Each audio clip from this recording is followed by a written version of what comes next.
Good morning बच्चों। आज की आपकी जो क्लास है उसके अंतर्गत जो आपका जो पार्ट है उसमें आज आपको पढ़ना है क्या, प्रतिरोधों पर ताप का प्रभाव। जैसा कि अगर हम देखें तो कोई भी जो धातु होती है वो ताप बढ़ाने पर, अगर ताप बढ़ता है तो क्या होता है, उसकी लंबाई में प्रसार होगा, और जब लंबाई बढ़ेगा तो सिंपल सी बात है उसके की चौड़ाई में कुछ क्या होगा, मतलब उसकी जो मोटाई होगी उसमें कुछ कमी आ जाएगी।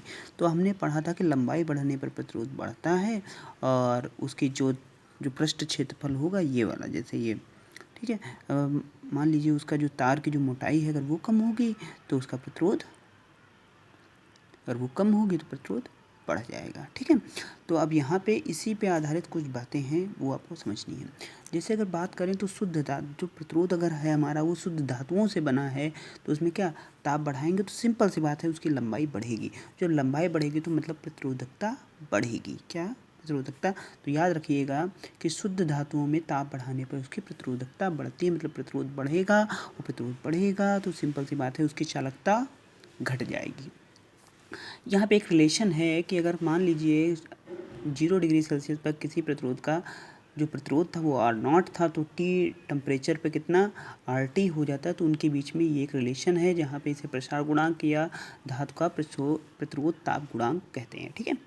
अब यहाँ पे बात करें प्रतिरोध के अलावा क्या है, मतलब शुद्ध धातुओं के अलावा कोई मिश्र धातु है तो उसमें भी बढ़ेगी। क्या होगा, क्योंकि लंबाई तो बढ़ेगी ही बढ़ेगी, बस ये है कि थोड़ा सा कम बढ़ सकती है। तो क्या ताप बढ़ाने पर तार की प्रतिरोधकता बढ़ती है, लेकिन क्या, परंतु शुद्ध धातुओं से कम होगी, ठीक है, शुद्ध धातुओं से कम होगी। अब बात करें अगर हमारे अर्धचालक हैं तो अर्धचालक में ताप बढ़ाने पर उनकी प्रतिरोधकता घटती है, क्योंकि जैसे ही ताप बढ़ाते हैं तो उसमें मुक्त इलेक्ट्रॉन है बहुत तीव्रता से गति करने लगते हैं। तो भाई प्रतिरोधकता जब क्या होगा, जब मतलब आवेश जल्दी जल्दी से चलने लगेंगे या प्रवाहित होंगे तो वहाँ पे प्रतिरोधकता कम होगी और चालकता बढ़ जाएगी, ठीक है, ओके। अब यहाँ पे बात करें विद्युत ऊर्जा, तो विद्युत ऊर्जा क्या है। अगर बात करें तो जो भी हमें कार्य करना पड़ता है वही उसमें संचित ऊर्जा के बराबर होती है। तो किसी चालक में विद्युत आवेश को प्रवाहित करने में जो कार्य करना पड़ता है वही उसकी विद्युत ऊर्जा कहलाती है। किसकी, सेल की कह सकते हैं, बैटरी की कह सकते हैं, कुछ भी कह सकते हैं, ठीक है, उसकी भी। तो चालक के सिरों के बीच अगर विभवांतर मतलब बैटरी लगाते हैं तो उनके बीच में विभव या विभवांतर स्थापित हो जाता है, वो V है। तो Q आवेश को ले जाने में किया गया कार्य किसके, बैटरी को करना पड़ेगा, बैटरी के द्वारा किया गया कार्य। तो W is equal to QV। तो Q बराबर हमें पता है कि IT होता है, तो W is equal to VIT। अगर यहाँ पे कूलाम के नियम के अकॉर्डिंग अगर अरे ओम के नियम से करें तो V is equal to IR होता है। तो V की जगह पे IR, अगर IR पुट करें तो I स्क्वायर RT हो जाता है। अदर ऐसे ही चेंज करते जाते हैं। I की जगह पे अगर निकालें तो V अपॉन R, तो V यहाँ पे पुट करेंगे तो V square upon R square, तो R ये कैंसिल हो जाए, V स्क्वायर अपॉन RT, ठीक है। अब तो अगर वहाँ पे प्रतिरोध होता है, तो अगर किसी तार में प्रतिरोध है तो वो हमें पता है कि गर्म होता है, और जब गर्म होता है तो हमें ऊष्मा भी प्रदान करता है। तो एक आपने कार्य और ऊष्मा के बीच में रिलेशन पढ़ा होगा। तो अगर 1 कैलोरी अगर हम ऊर्जा है खर्च होती है तो हम कितना कार्य करते हैं, 4.2 जूल कार्य करते हैं। तो यहाँ पे अगर जो हमारा जूल में वो कार्य निकल के आया था उसको अगर हम हीट के फॉर्म में कन्वर्ट करें तो 4.2 से डिवाइड कर देते हैं।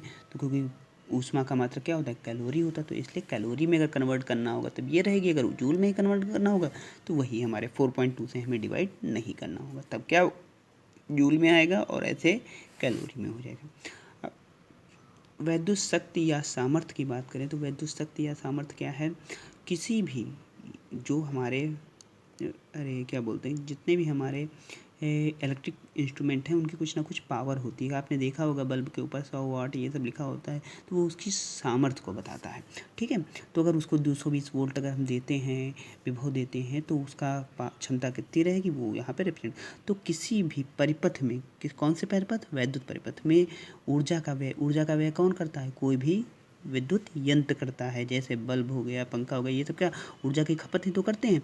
तो वही क्या है, वही वैद्युत शक्ति या वैद्युत सामर्थ्य। तो वो कितना हर घंटे कितनी वैद्युत शक्ति का क्षय करता है, ये मतलब कितना ऊर्जा का व्यय करता है, वही कहलाता है व्यय करने की, जो व्यय करता है वही कहलाता क्या, वैद्युत शक्ति या उसकी सामर्थ्य कहते हैं। तो मान लीजिए कोई परिपथ है जो ऊर्जा का क्षय क्या प्रति सेकंड जितनी भी ऊर्जा का क्षय करता है वही उसकी वैद्युत शक्ति होती है। तो P=W/T। डब्ल्यू तो हमारा जूल में होता है, समय सेकंड में है तो जूल पर सेकंड या वाट भी इसे कहते हैं।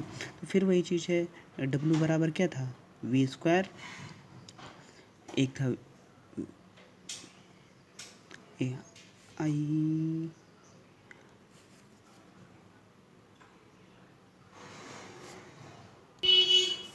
तो वही जितने भी हमारे रिलेशन थे वही उन्हीं को T से डिवाइड कर देते हैं। तो एक I²R V²/R VI ये हमारे इतने हैं, ठीक है। अब इसके अलावा जो हमारा वॉट तो होता है, इसके अलावा भी कई है क्या, जैसे किलोवाट में मेजर करते हैं तो किलोवाट में क्या होगा, किलो का मतलब 10⁻³ वाट। अब यहाँ पे मेगावाट का मतलब 10⁻6 वाट। इसके अलावा भी एक है जो ये आपका कई बार ये जैसे कम्पिटेटिव एग्जाम में भी पूछा जाता है कि एक अश्व शक्ति बराबर कितने वाट होते हैं, तो आप बताएंगे क्या 746 वाट होता है। इसके अलावा जो घर में हम लोग कहते हैं वो क्या है, यूनिट में मेजर करते हैं। कहेंगे एक यूनिट है तो एक यूनिट का मतलब है कि 1 किलोवाट घंटा, कि एक घंटे में कोई इंस्ट्रूमेंट कितनी किलोवाट ऊर्जा का खपत करता है, वही कहलाता है एक यूनिट। तो एक यूनिट क्या है, वैद्युत ऊर्जा की वह मात्रा है जो एक किसी भी इंस्ट्रूमेंट द्वारा 1 किलोवाट की मात्रा का व्यय करता है एक घंटे में, तो उसे क्या कहते हैं, एक यूनिट।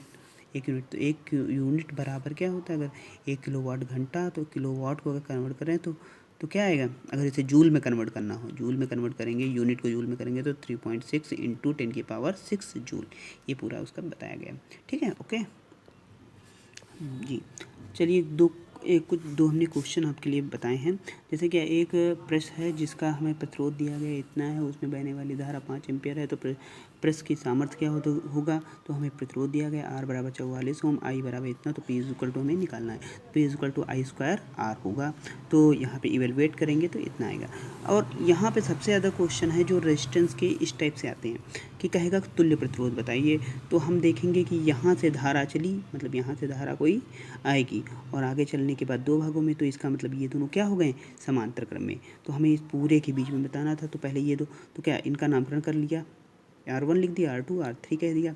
अगर R1 तो हम कहेंगे क्या R2 और R3 क्या है, समांतर क्रम में, तो समांतर क्रम में तो इनका तुल्य प्रतिरोध हमने मान लिया कि R' होगा, क्या होगा, R' होगा। तो अब यहाँ पे इनका फॉर्मूला आपको बताया था, 1/R' = 1/R1 1/R2 1/R3, ये पुटअप करके इवेलुएट किया, कितना आया, R' बराबर 4 ओम।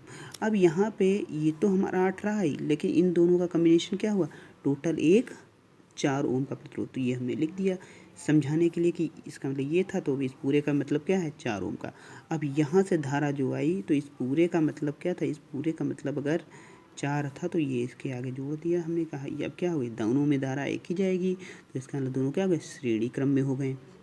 जब श्रेणी क्रम में हो गए तो अब इनके फार्मूला लगा लीजिए, R = R1 + R', तो यहाँ पे टोटल कितना है, 12। तो इन पूरे कम्बिनेशन में कितना प्रतिरोध हो जाएगा, 12 ओम। मान लीजिए ये एक बल्ब था, ये एक बल्ब था, इसकी 100 वाट थी, इसकी 100 वाट थी, तो दोनों को जोड़ देंगे तो उनका मतलब क्या 50 वाट रह जाएगा।